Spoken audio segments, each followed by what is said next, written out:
চাঁদাবাজদের বিরুদ্ধে আমরা জিহাদ ঘোষণা করেছি। এ বাংলাদেশে কোনো চাঁদাবাজ, সন্ত্রাস, দুর্নীতিবাজ থাকতে পারবে না।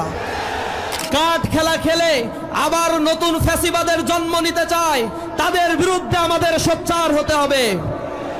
আপনারা দেখেছেন গ্রামগঞ্জে মানুষকে প্রতারণা করার জন্য সেই কাঠ বাণিজ্য আবার শুরু করেছে। কিছু কিছু জায়গায় ধরা পড়ে গণধোলাই খাওয়া শুরু করছে। দামি কাঠ দিয়ে, যার ভিতরে টাকা নাই, সেই কাঠ দিয়ে 100 টাকা করে চাঁদা উঠাচ্ছে। আবার এ কাঠ গ্রামগঞ্জের মানুষকে আবার প্রতারণার একটা ফাঁদ তারা পেতেছে।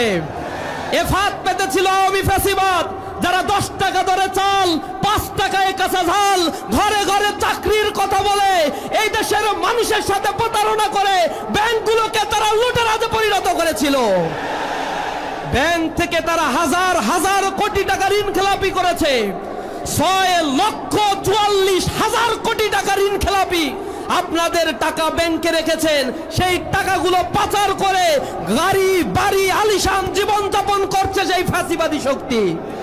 আর তাদের সাথে মিলেমিশে যারা তখন ব্যবসা বাণিজ্য চালিয়েছিল, তাদের অন্তত 50 জনকে এবার নমিনেশন দিয়েছে একটা দল, যাদের ঋণ খেলাপির পরিমাণ 26,000 কোটি টাকা। ব্যাংকের সাধারণ মানুষ টাকা রাখে, তার টাকা আর ফেরত দিতে পারছে না। এই ঋণ খেলাপিদের আবার যারা পুনর্বাসন করছে, জনগণের টাকা যে আবার দুর্নীতি আর লুটপাট করে তারা এক স্বর্গরাজ্য পরিণত করবে, তা বুঝতে আমাদের আর বাকি নাই। এজন্য আমাদের জেগে উঠতে হবে আমাদের অধিকারের জন্য।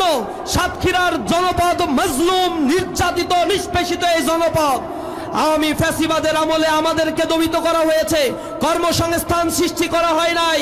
এখানে মানুষের অর্থনৈতিক দুরবস্থা, বাজার সিন্ডিকেট, ঘের দখল, বাণিজ্য করতে দেওয়া হয় নাই। ব্যবসা বাণিজ্য প্রতিষ্ঠানগুলো বুলডোজার দিয়ে গুড়িয়ে